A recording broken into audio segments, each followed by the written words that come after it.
You're watching ABC7 News at 7. Good evening, everyone. I'm Alan Cohen, and welcome to ABC7 at 7. We'll have the re-airing of the one and only House District 72 debate in a moment. But first, a Sarasota massage therapist is under arrest, charged with battery, accused of touching at least 2 clients inappropriately during treatment. Police arrested 44-year-old Rustlin Grushko twice this month. The most recent arrest today. The first victim says in early August she was at this Massage Envy where Grushko worked when allegedly he began touching her inappropriately and making sexual gestures. The investigation lasted 6 months and Grushko was arrested last week. Then a second victim came forward. Her encounter with Grushko allegedly in July at her home. Grushko was arrested and charged with a second count of battery today. Police believe there are more victims out there. New details in the investigation into a Venice dog groomer who came under fire for animal cruelty in a video that went viral last year. 70-year-old Phyllis Luca, the owner of Happy Puppy Pet Spa, will be charged with cruelty to animals after she allegedly broke the jaw of a dog she was grooming in October. According to court documents, Luca told detectives she knows she is responsible for the injuries to the 4-pound poodle named Pumpkin, but denied it was an act of cruelty. In November, a former employee of the salon posted a video to Facebook allegedly showing Luca abusing another dog. No charges were filed in that incident.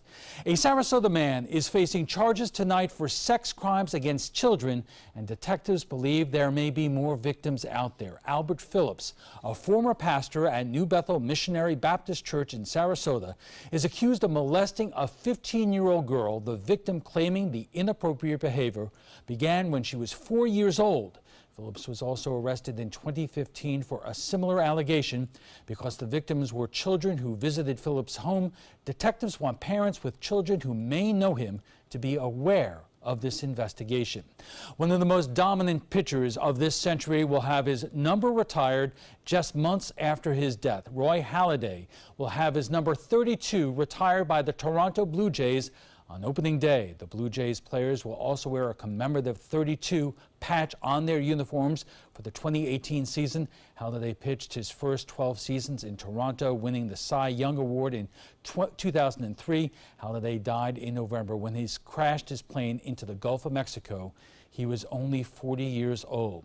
And now the one and only debate that took place right here on ABC7 at 7 between Democratic candidate Margaret Good, Republican candidate James Buchanan, and Libertarian Allison Foxhall from 2 weeks ago. Enjoy. And now to our debate. We want to welcome you all to the trapezoid. This is a terrific opportunity for all of you to prove to voters you have the command of the issues, demonstrate your ability to debate your rivals, and show off the passion you bring to the battle. And with that, let's introduce the candidates: Democrat Margaret Good, Libertarian Allison Foxhall, and Republican James Buchanan. Each candidate will have 90 seconds for an opening statement, and by the luck of the draw, it was Allison Foxhall. So Allison, take it away. Thank you, Alan, and thank you, ABC7, for hosting this debate. It's a great public service opportunity to show that, yes, there are 3 candidates in this race, not just 2, like some might have you believe. I'm Allison Foxhall. I'm the hometown girl. I was born and raised here. I love Sarasota. I attended St. Martha's Catholic School and graduated from Booker High in 2006. I earned my Bachelor's of Fine Arts degree in Mass Communications with a focus in graphic design. I'm running for State House because I want to see Florida prosper. I want to see 3 things happen. 1, we need to stop corporate welfare, and that includes industry welfare and sports welfare. 2, I want to see health care mostly deregulated a bit so we can lower those costs. And 3, I want to see that we have occupational licensing mostly deregulated as well. Our representatives seem to be beholden to special interests and lobbyists, and even their own internal party leadership. I want that to stop.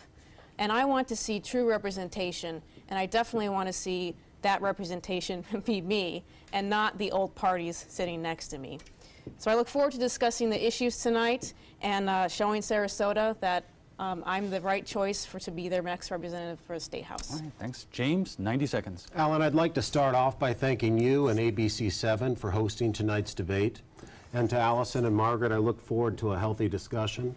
Sarasota is a place I grew up. This is actually where I met my wife. I was blessed with the opportunity to start a business here and continue to grow it. My wife and I are raising our 9-month-old daughter here in the district. And so I feel so amazingly blessed to live here. But also, Sarasota is a place I love. There's no other place in the world I'd rather live. And I really believe we're at a turning point. We're at a crossroads here. Are we going to continue to fight for good paying jobs? Are we going to continue to fight for our veterans? Are we going to continue to fight for future generations? Are we going to continue to fight for our coastlines? Are we going to continue to fight to uphold the laws of the land? Or are we going to move backwards? You know, in high school, I played fullback at Cardinal Mooney, and I was blessed to go on to play at Florida State. And one thing I loved more than anything, and as you know, fullback's not a glamorous position. The one thing I loved more than anything was the opportunity to clear the way for my teammates on game day so they had success. If given that opportunity, I will fight for the men, women, and children of this district, and I look forward to our debate tonight. James, thank you. Margaret, 90 seconds. Alan, thank you so much for having me. And Allison and James, I'm happy to be here. I've been looking forward to this for a long time. My name is Margaret Good, and I am running for this House seat because I believe that Florida needs a change. I am fed up with the legislature in Tallahassee, not to mention Washington, D.C. My father was a fourth-generation Floridian, and I grew up swimming in a pristine lake in Central Florida. I go back to that lake today, and it is too polluted to swim in, and that's happened in our lifetime. The legislature in Tallahassee is not working for us. We are not getting the health care that we deserve. Our public education system is moving towards privatization, and they are not moving to protect the environment like we need them to. So when I get to Tallahassee, I'm going to be guided by 3 principles. Is it good for our environment? Is it good for our families? And when I'm thinking about our families, I'm thinking about the 2.5 million Floridians that don't have access to health care. And I'm thinking about our public education system. And I'm going to think about whether something's good for our economy. And when I'm thinking about our economy, I'm thinking about our local economy. I'm thinking about the people that work in Sarasota. I want to make sure that they can afford to live here. And I want to make sure that we have the policies in place to make sure that our small businesses thrive. All right, very good. We have to take a quick break, and we'll be back in a moment with our first question. What might that be? Ever since I can remember, I've been intrigued by industrial design and the optimization. Wait, that's passion? Ever since I can remember, my passion has been industrial design. We need 3D printers for Miss Adams' engineering program so that we are ready to solve 21st century challenges. Impressive. Think It Up is a new initiative to support student-powered, teacher-led learning projects. Students and teachers, how can you spark great learning experiences in your classroom today? Think It Up. This holiday season, show a little imagination. For her, how about a visit to the spa or an evening at a fine restaurant? For him, it could be a round of golf on a world-class course or gear from the pro shop. You'll find these gifts and more at rtjgolf.com/gift cards. RTJ gift cards and resort cards are easy to wrap and never go out of style. Whether it's a good drive, a great steak, or relaxation at the spa, find it at rtjgolf.com/gift cards.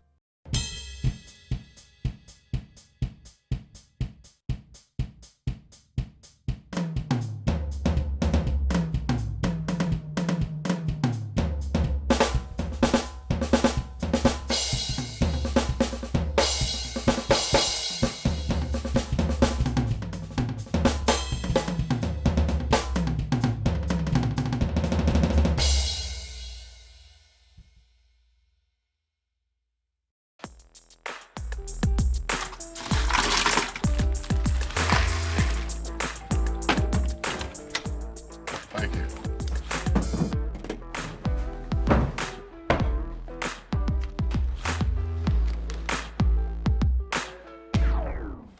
You got a king? Go fish! In your face, in your face, in It only takes a moment to make a moment. Take time to be a dad today. Thanks to the Leukemia and Lymphoma Society, what was once impossible is happening today for thousands of patients with blood cancer. I live. I live. I live. I live. I live. She lives. Because of the research done by the Leukemia and Lymphoma Society in the battle against blood cancer. If you had a chance to support the research that is saving lives, what would you do?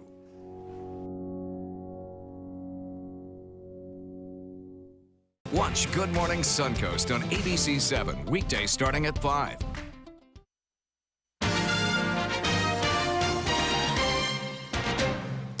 Welcome back. You are watching the first and only debate between all three candidates in the House 72 special election, Democrat Margaret Good, Libertarian Allison Foxall, and Republican James Buchanan. And now for our top question. Both of you did a fantastic job in laying out what you stand for. But as you know, legislators, you have to have your priorities when you get up there in terms of what bills you pursue. So let's ask a multiple choice question. If you could have one bill that you could sponsor, get passed and signed into law, what would it be? A bill dealing with sanctuary cities, a bill dealing with expanding or restricting gun rights, a bill that impacts middle-class families trying to make ends meet, or a bill dealing with public education and vouchers? And Allison, we'll start with you. Are those the only choices, Alan? You know what? If there's something else you have a priority with, take it away. Well, I really want to see a bill that's comprehensive in deregulating occupational licensing. We're the most burdensome in the nation. We regulate almost 325 businesses and professions. I want to see that dramatically reduced so we create jobs in the markets and let the free market flourish. James? Alan, I think, and I'm going to probably go in the same direction Allison went. I think we have a major problem in this state with the opioid crisis. And I do support Jim Boyd's legislation that he's put forward. But I do believe, moving forward, that we need to look at potentially other options for that. So that's one area I would consider pursuing. And Jim Boyd's proposed law does what? Jim Boyd's law limits the number of days of which the opiate could be, a doctor could prescribe an opiate, I think, to 3 days. Okay, Margaret? Well, public education is so important, but I'm constantly talking to people on the doors when I'm knocking on doors, and they are saying that they're worried about their health care. There's 2.5 million Floridians that don't have access to affordable health care in Florida. If we passed Medicaid expansion, then almost 1 million people would have the health care that they need. 90% of those funds would come from the federal government. It's taxes that we are already paying in. And I just read today that that would be a net $500 million decrease in the cost that it was costing Florida to take care of the people that need health care. Okay. Why don't we move on to what might be the easiest question that you will be asked all night. James, you laid out your priorities, but why do you want to be a state representative?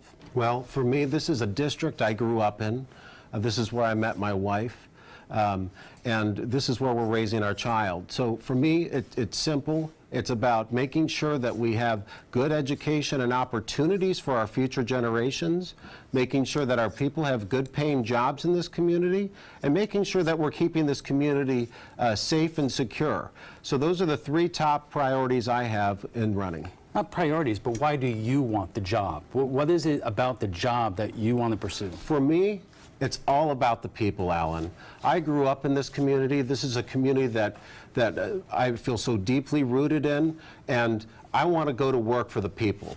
Margaret, why do you want to be a state representative? I believe in public service. My father was an Episcopal priest and my mother is a retired nurse. I grew up in a family that helped people, and that has been part of what I've done my entire life. As a lawyer, I advocate for people. Prior to going to law school, I worked in the nonprofit community, and I believe it's so important to give back and make sure that we have good representation in Tallahassee. And I got fed up with what was happening in the legislature and decided it was time to say enough was enough and to run for this office. Allison, why do you want to be a state representative? Well, Alan, I'm really concerned about what was going on in Tallahassee. We saw Representative Miller resign, and it brought some concerns to me about what was going on with internal party leadership up in Tallahassee. I don't think that sending a Republican is going to help us, and I don't think sending a Democrat is going to help us either. I think one will obstruct and one will just toe the party line. So I think that for me as a libertarian, I think that I'm truly going to represent the people here and nothing else. I think we have time for one more question in this block. You know, we unfortunately in Florida had one of the worst mass shootings in U.S. history, and we've seen others just recently this fall. So the question would be, would you be supportive of a new law that restricts high-capacity gun magazines, specifically magazines that can hold anywhere from 10 to 30 rounds? James? Alan, as you're aware, I'm a strong Second Amendment supporter, and as it relates to this proposal, that would be something I'd want to take a close look at when I got to Tallahassee and talk to the stakeholders about it. But what I'll tell you right now is I would not support a piece of legislation like that. Margaret? Well, I'm a lawyer. I believe in the Second Amendment, but I believe that we need comprehensive gun regulation to make sure that our schools are safe, that the places that we enjoy going are safe.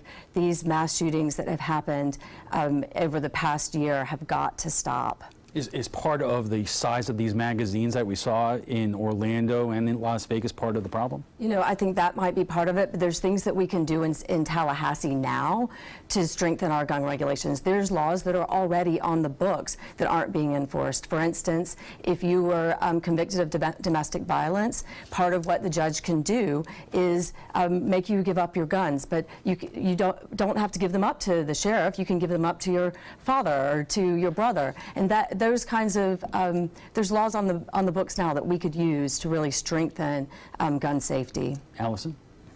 Well, Alan, I'm also a strong supporter of the Second Amendment, but I don't think that limiting magazines would help anyone. It's a question of mental health is really what we're going towards, and trying to limit the tools of which someone commits these horrors is not going to help us, and I think we need to take a close look at mental health and not so much the tools. You brought me to my next question. How and should you restrict individuals who have a documented history of mental or emotional problems from owning a firearm but haven't been judged as mentally ill by a court of law? Margaret? You know, that's a good question that we need to look at really hard. We need to look hard at and see what we can do to, I think part of this is a health care issue. There are so many people in Florida that have mental illnesses and they don't have anywhere to go because the state has cut funding for mental health. I think we need to increase our funding for mental health care. I think that could help a lot with the problem. Allison, should you restrict gun ownership from people who may have emotional or mental issues that have not been adjudicated by a court of law? You know, that's a tough question, and it's also a slippery slope. We might see that the court of law isn't really educated on mental health, and a mental health professional might need to be brought in. I don't know quite the answer on that because it is a very complex subject. There's a variety of mental health illnesses, and I don't know if that's something that the legislator needs to have a hand in. James, we have seen a number of these mass shootings where neighbors and friends of the individual responsible said, we knew that there were problems. I think that was the situation involving that terrible shooting in Texas. So should you be able to restrict gun ownership if there's not a court finding on a mental health issue? Well, as it relates to mental health, I believe we have a problem in this country with mental health, especially amongst the younger generation. But I do believe, as far as mental health is concerned, if someone has had a mental health issue and it's been properly documented, I think that's certainly something we should take a look at. All right, I think I have time for one more question, and it's about states' rights. You know, that's important to Floridians, and we seem to rail against Washington handing down laws and things that we have to do here in Florida. But a lot of folks here are pointing to the Florida legislature considering several bills this session that would strip counties and municipalities of their ability to govern themselves. The Florida League of Cities says there are 9 bills. In the last few years, Florida has passed laws that punish local governments that adopt gun restrictions, limit the ability of municipalities to regulate vacation rentals, businesses and building land use, and prohibit sales of plastic bags. So if you don't have a problem with Tallahassee telling Sarasota what to do, wouldn't that make you hypocritical in terms of railing against what Washington orders us to do, James? Well, Alan, as it relates to local laws, I believe it's best handled at the local level. Now, it's on a case-by-case basis, but what I'll tell you is I support a lot of this being handled at the local level. All right, Allison. Well, I think we can almost all agree that we're tired of top-down government. We see the federal government get in insurance. We're seeing the state get into things like, I don't know, sanctuary cities, and it's making everybody very anxious about it. And I think that we need to keep control locally here and make sure that the state of Florida doesn't do too much. Right. I think moving power into Tallahassee is another one of the ways that the legislature is not working for us. If you look at what has happened over the past several years, there's a bill right now that Senator Stuvey put forth to regulate whether or not you can cut down trees in your backyard, and Tallahassee, in his opinion, should regulate that. That's not how our government should work. The government is best when it's closest to the people. In the county government, you have 5 county commissioners that you can go to that live in Sarasota. Why should we move those local decisions up to Tallahassee? You know, I'm going to ask a quick question from the former person who held this seat, Ray Pilon, who asks each and every one of you, have you ever gone to Tallahassee and sat in on a committee hearing and know how a bill is actually passed into law? Allison. I've gone to Tallahassee, but I haven't sat in a committee meeting there, but I have seen them on live streams and I watch them regularly, yes. James? I've been to Tallahassee and I'm aware of how a bill's passed. Have you been to a committee meeting? I've not been to a committee meeting, no. All right, Margaret? Before I went to law school, I worked at the Florida Agricultural Center and Horse Park Authority, and I helped get a license plate passed whose funds then go to help fund the nonprofit public-private partnership that I worked for. So I helped draft that bill and sat in the committee meetings, and then ultimately it was passed. All right, we have to take a quick break, and we'll be back with the debate in a moment right after we check the First Alert weather.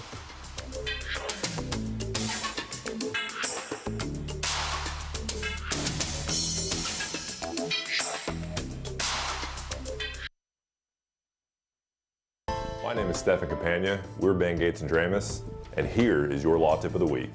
If you've been injured or arrested, I know this feels like the end of the road, but really it's the beginning of a long, potentially stressful process. So give us a call, let us give you some peace of mind. We've all heard how military veterans adjusting to the civilian world may have certain issues. 30. 78.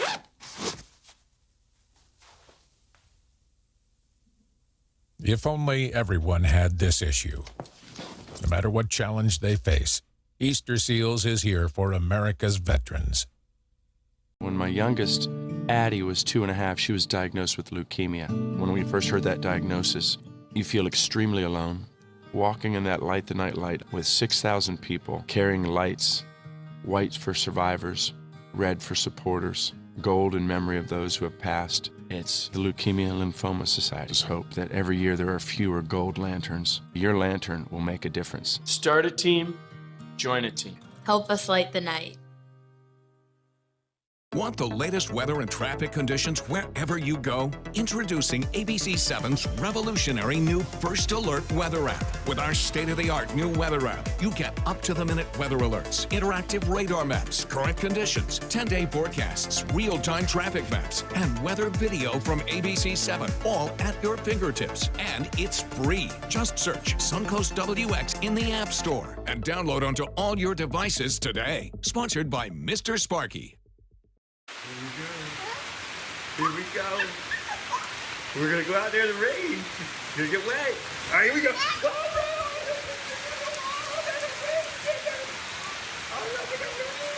Okay, quick.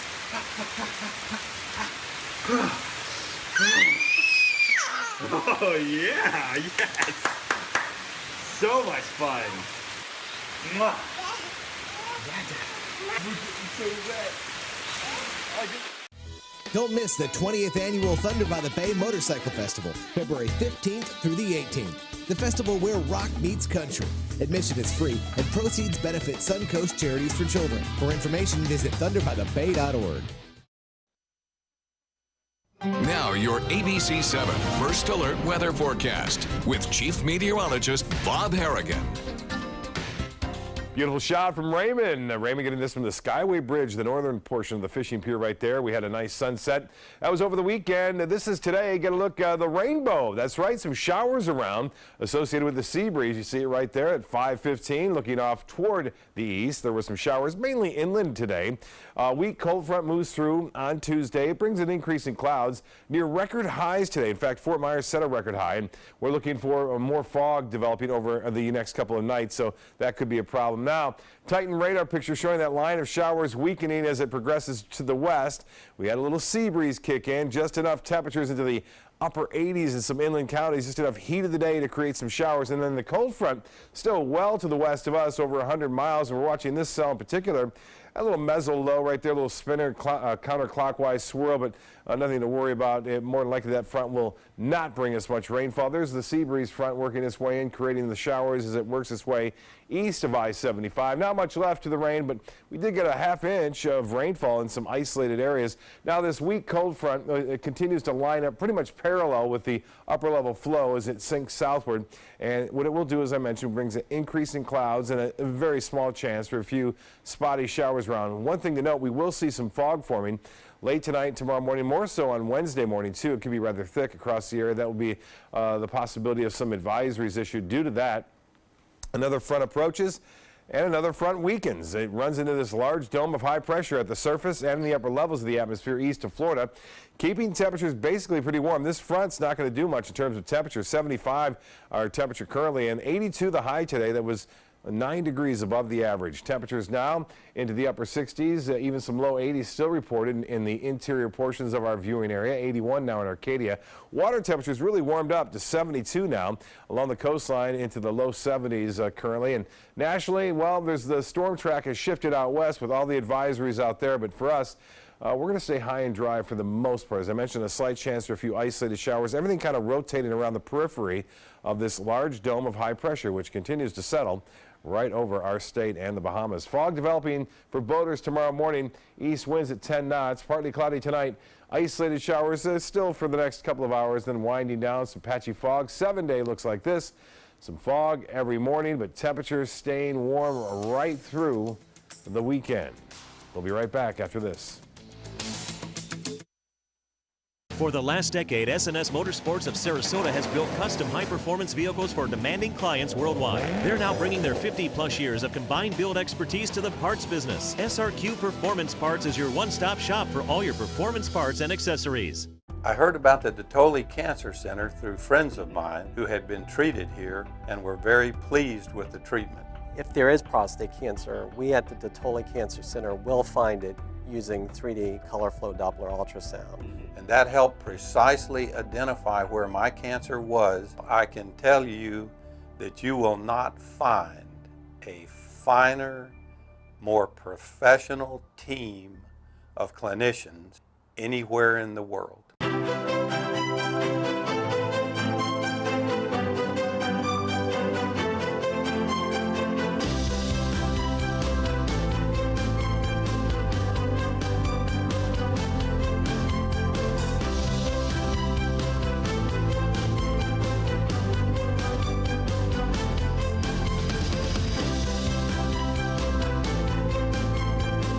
Rugs as Art, Sarasota's only area rug superstore. When it comes to drinking, what do you think moderation is? The U.S. Dietary Guidelines define moderation as up to 1 drink a day for women and up to 2 drinks a day for men. So what's a drink? The guidelines say a drink equals 12 ounces of beer, 5 ounces of wine, or a cocktail with 1.5 ounces of distilled spirits. Each contains the same amount of alcohol. Like to learn more? Visit drinkinmoderation.org. Everything all right? Actually, you know how Tom had knee surgery? Sure. We found out Brad's been taking his painkillers. And it turns out he's been doing it for a while.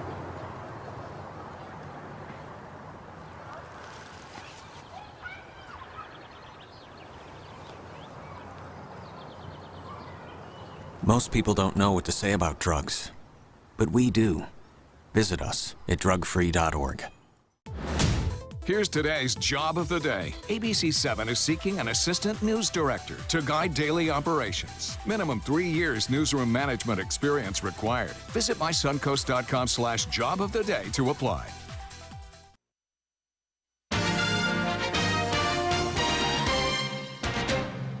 Welcome back, everyone. You are watching the first and only debate between all three candidates in the House 72 special election. Democrat Margaret Good, Libertarian Allison Foxall, and Republican James Buchanan. James, I want to pick up on something that you were talking about before. You don't like Tallahassee telling our local cities and towns what to do.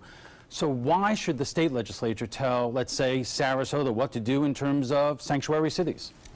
Well, as far as sanctuary cities is concerned, this is an issue I'm very passionate about. I think the #1 priority needs to be safety and security here in Sarasota, not only here in Sarasota, but throughout the state. So as I mentioned in that response, I said I don't believe that across the board. There's nuance to it, but I do think as far as sanctuary cities are concerned, we should not have any sanctuary cities here in the state of Florida. And that is something, if I'm elected to Tallahassee, I will fight each and every day to make sure we do not have a sanctuary city here in Florida. So the law in Sarasota has to be the same as the law in Tampa? As it relates to sanctuary cities, yes, we have laws. We have laws in this country. We shouldn't be harboring illegal immigrants. But that's a federal issue. We shouldn't be harboring illegal, but we need to enforce the laws. And if elected, I will work with Tom Knight, who I'm proud to have his endorsement, to make sure that we're keeping our streets safe and secure. Margaret, same question to you. You know, I think it's important to remember that we are a country of immigrants, but let me be clear. If someone commits a crime in Sarasota or in Florida, they should be punished, and it does not matter what your immigration status is at that point. I think as far as home rule and sanctuary cities goes, that's yet another example of the legislature trying to tell local governments what to do, and I leave it to local law enforcement and the federal government to follow the law. Allison? I think it's important to have home rule still, and I definitely support local governments really doing what they'd like to do. But I do support Tom Knight's decision to enforce federal immigration laws. I think I don't want to see Sarasota to be a sanctuary city, but that's completely up to the city and the counties across the state. Margaret, Governor Rick Scott has banned state employees from using the term climate change in official business. Would you be supportive of a law banning the governor from banning certain language of scientists? That's an excellent question. You know, I think that climate change is real. I know climate change is real. We have a real issue across Florida with hurricanes and with sea level rise that we need to address, and you cannot address it until you recognize the issue. And I think when Governor Scott decided that we should not talk about climate change, he was doing a real disservice to Floridians. James, same question to you. Would you be supportive of a law banning the governor from banning certain scientific terms like climate change? I believe climate change is real as well. As a kid, in high school, I worked actually at Moat Marine, and I helped take care of 2 of the resident manatees, of whom are still there.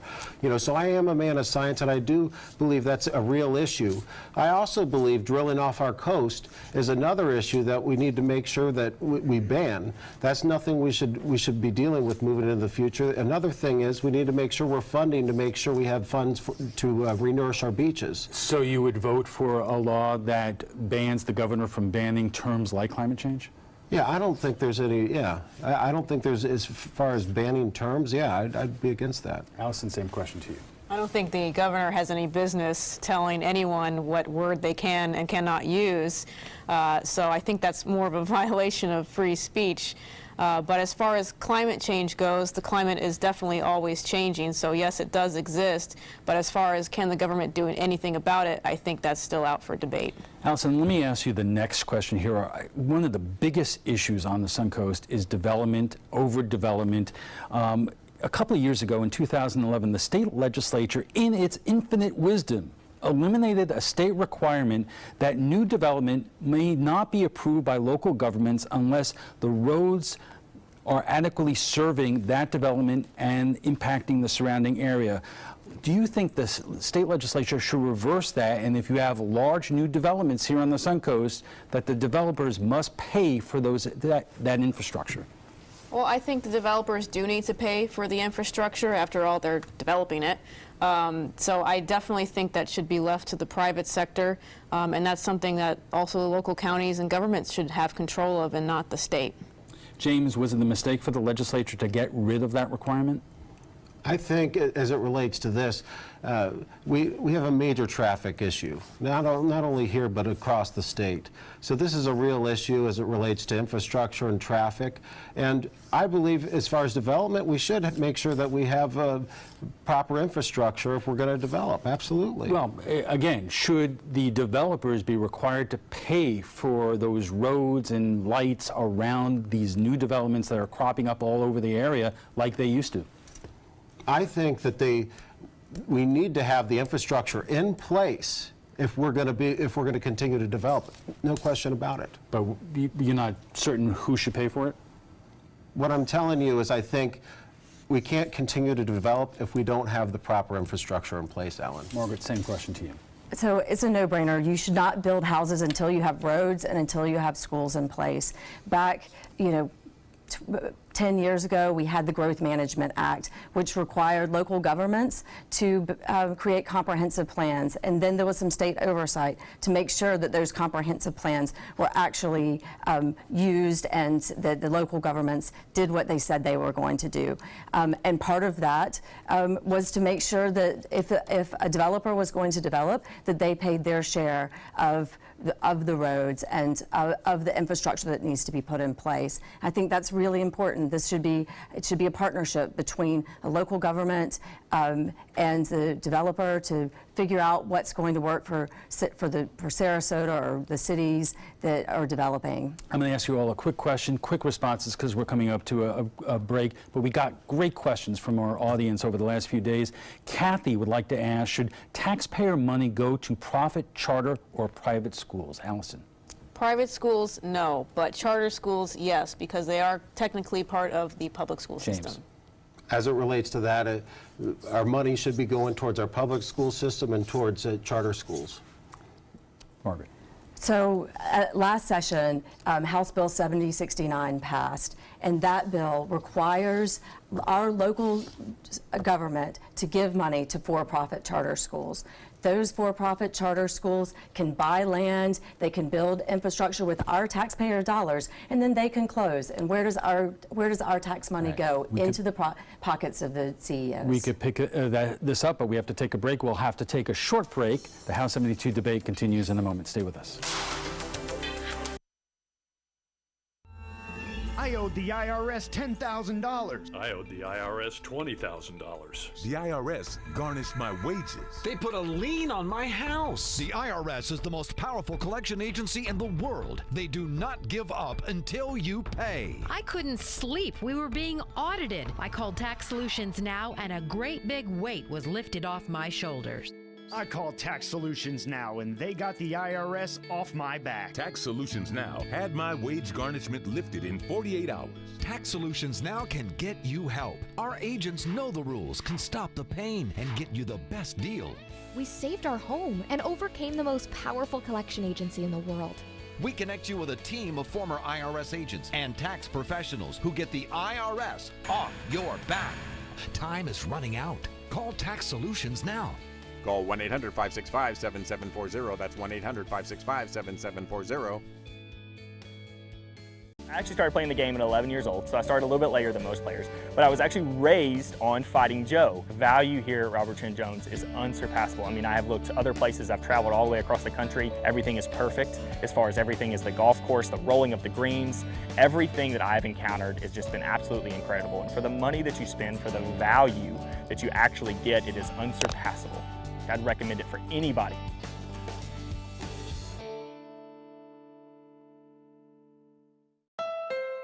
Thousands of award-winning Honda SUVs are on sale from $189 a month during the Honda President's Day sales event. You've got to see these SUVs. Get a surprisingly spacious 2018 HR-V, $189 a month, or step up to Pilot for $289 a month with available seating for 8. Plus, we have Motor Trend's SUV of the Year, the 2018 CR-V, and Ridgeline, a Car and Driver's 10 Best, all on sale for up to $3,805 less than the competition at your local Honda dealer. You know, fortunately, this was my first job out of college, so I was able to come back home and work in my hometown. I wore 2 hats. I was sports director and I was a news anchor. I did that for a few years and then decided to go full-time into news. Well, I love our team here at ABC7. We have a great mix, and it really is a great mix of personalities, of experience that meshes really well into a really strong team. I'm Scott Dennis, and I'm here for you.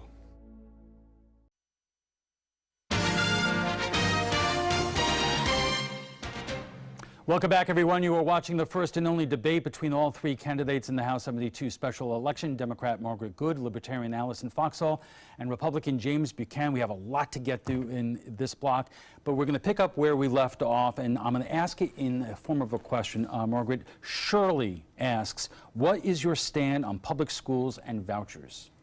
So, I believe in our public education system. It is one of the most important things that the state of Florida and that our local governments do. Sarasota has one of the best public education systems in the state, but there are still children that lag behind, and our public education funding has been flat. We are now sending money from our public education system to for-profit charter schools. By 2020, we're going to be spending almost $1 billion on a voucher program, and those voucher schools are not being held accountable. It's hard for me to imagine that Mr. Buchanan is going to fight for our public school system when he has aligned himself with Rick Scott and the establishment Republicans that want to move to privatize our education system. James, you have a minute to respond. I do. Margaret, we have, in 2017, we had record spending on our public school system, $20.4 billion on the public school system. And let me just take one step further. If a child's being bullied, if a child has a learning disability, and the parents believe that they should be in a different environment, it should be in the parents' hands, not in the hands of bureaucrats to decide that. Allison, your turn. So I actually went through the public school system here in Sarasota.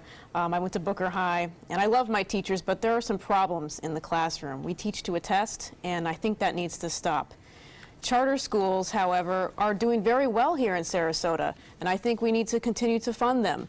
But when you look at other places in the state, like Broward County, for instance, there's a lot of corruption from Democrats there, and we need to stop them somehow. I'm not sure how, but we need to look at that for certain. Okay, I want to ask another big question on a big issue, and then I want to get to some questions about each one of you individually. And I'm going to start with this. A Florida judge earlier this month blocked and declared unconstitutional a law passed by the legislature requiring a woman to delay an abortion by at least 24 hours after making a visit to the doctor, and who would have to inform her of the possible risks of the procedure. So the question is, do you support any law that either restricts or expands abortion rights in Florida? Allison? So personally, I am pro-life, morally speaking, but on a policy standpoint, I'm pro-choice. I don't think putting these limitations in place is going to help anyone, especially the mother. But I do abhor the insinuation that somebody would use abortion as a birth control method. I think it's more of a last-ditch effort in regarding the woman's life. James, same question. Given the facts that we laid out there, would you support any law that restricts abortion rights or expands them? I think the decision's best made between the mother, her family, and the pastor or their priest. That's how I personally feel. I am pro-life, and so personally I'm pro-life, but that's my general opinion on that. All right, Margaret? Women's health care decisions should be made between a doctor and the woman, the patient. They should not be part of what the government is deciding.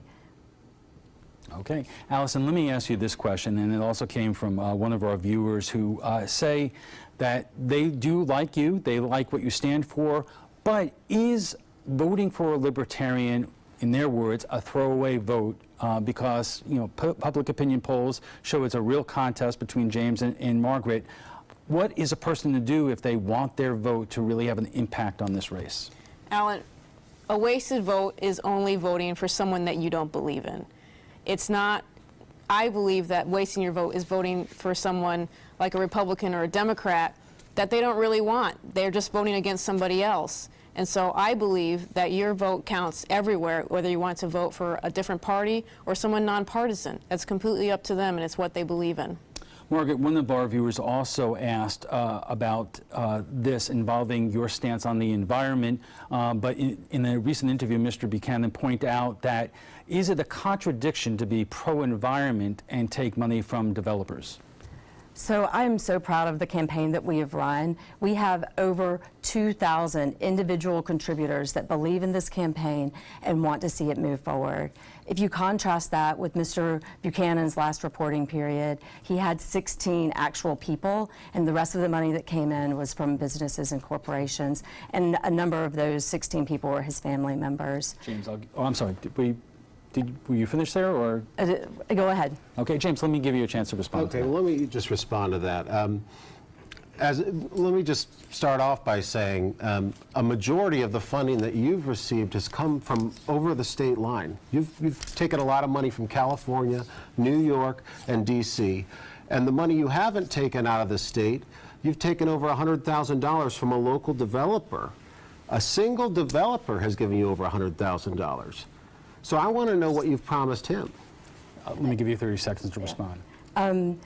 So I believe that you were talking about Hugh Culverhouse. Hugh Culverhouse is a friend of environmentalists. He supports the Sierra Club. He supports community associations. He led the charge on saving celery fields. He wants me to win because he doesn't want another Buchanan in office. And he is fed up with what's happening in Tallahassee, and that's why he's supporting this campaign. Okay, and James, to you, you've been saying that you are your own man, but your financial disclosure lists only $23,000 in income in 2016, despite having 2 mortgages in excess of $1 million. Is that qualifications to be a state representative, or are you, leaning back on your family name and the fact that your father is the congressman to be a front runner in this race? Well, I think that's it's kind of a two-parter you're asking me. So let me start off with the first part. My father is from a blue-collar family. He's grown up, served his country, and he's lived the American dream. And he's done a great job working for the people here in this area, and I'm very proud of him. As it relates to the second part, I'm a small business owner, and so I understand a lot of the issues that small business owners face. I've had good years, I've had off years, and I've had years where I've reinvested in my company, and this was one of those years. Okay. One quick question, and it comes from Kurt. Would you be supportive of a law that proposed by Senator Greg Steube to support arming classroom teachers in public schools? James? Alan, that's a great question. I am 100% Second Amendment. I'm pro-Second Amendment. As it relates to that issue, that's something I want to examine when I get up in Tallahassee and talk to all the stakeholders involved. So you're not ruling that out? Yes. All right. Allison? I think it's their constitutional right to carry arms and protect our children, but I think that decision needs to be up to the school board. Okay. Margaret? Alan, I do not believe that guns have a place in schools. I think that the best way to protect our children is to make sure that we're providing safe environments in our public education, in our public schools, and providing guns is not part of that. Okay, let me ask a quick question. We could, and try to get this in the block. What types of policies would you support to reverse climate change by not damaging the environment any further and keeping Florida from sinking into the Gulf? Margaret? I think that there's short-term solutions and there's long-term. In the short term, we need to look at our infrastructure and make sure that we're prepared for the next big storm.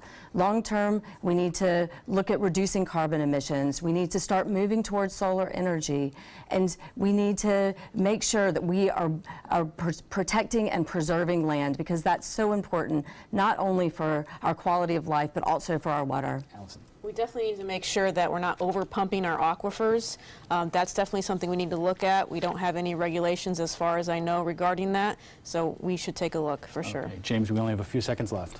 I would encourage us to continue to fund Amendment 1 and make sure that Forever Florida is also funded. Those are two areas I would advocate for. Okay, we have to leave it there. When we return, closing statements. Stay with us.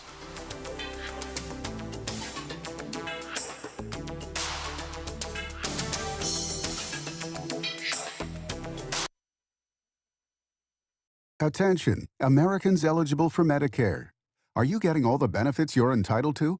Did you know there may be money available to lower your medical prescription costs? Call Health Markets and we'll tell you if you qualify. Hi, I'm Dr. Martin Jeetsi. It's a new Medicare year. That means more changes and more confusion. The key question is, what can you do now to ensure you get the care you need in the coming year? Call Health Markets today. You may qualify to save money on prescriptions. We'll help you find plans that may cost less, cover more, and could even lower your prescription costs to increase your savings. We help you find all the benefits you're entitled to, and we do it at no cost. Make sure you have what you need to get the care that's right for you. Find out if you qualify to receive extra help with your prescriptions. Call the number on the screen now. Representatives are standing by. To be able to just get my son here and not think about how we will pay for it, it just takes so much weight off of my family. St. Jude allowed me to focus on being a mom to Bryce. And sometimes I'm just in awe of the impact St. Jude has, not only on this community, but the world.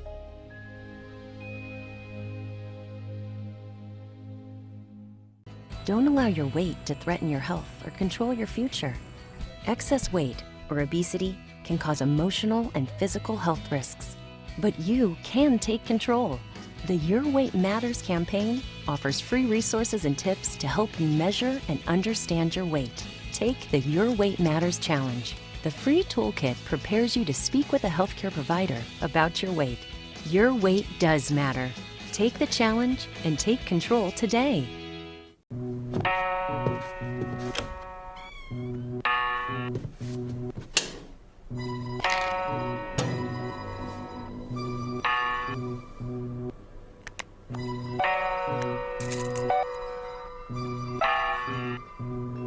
Who else has been taking your prescriptions? Keep your medicine and your family safe and secure. Mind your meds. To learn how we can help, visit the Partnership for Drug-Free Kids at drugfree.org.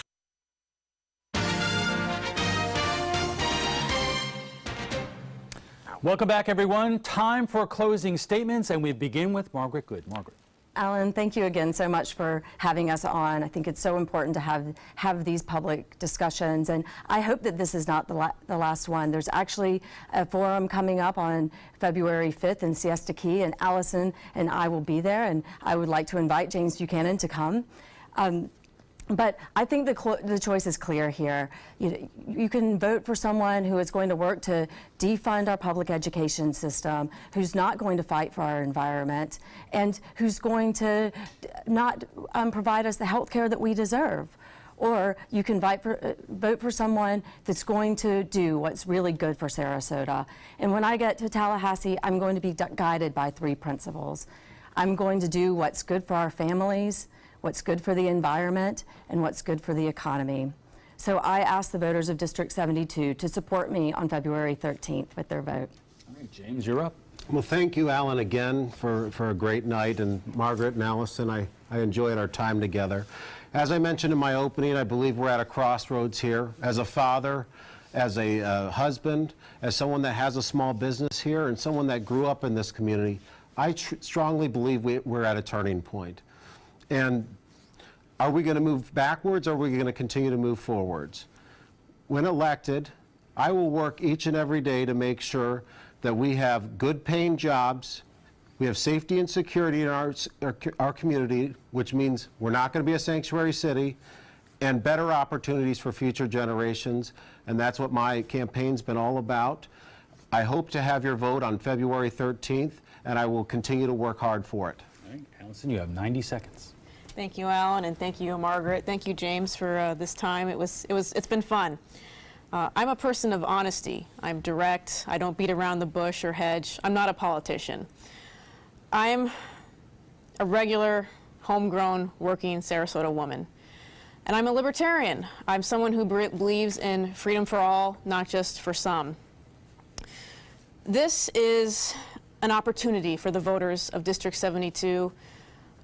It's not a wasted vote if you vote for me. It's voting for someone that you believe in, and I believe that someone is me. I think the two-party system is broken in this country, and I think that needs to change. I believe that we need to prosper in Florida, and that means deregulation. Deregulation of our occupations, health care, so we can afford the things that we desperately need here in Florida. I desperately need your vote as well, of course. There's 25% of people here in the district that are unrepresented. They're independent. They have no party affiliation. And I believe that I'm their representation. So I ask everyone to vote for me this February 13th, else we'll be stuck with this and this.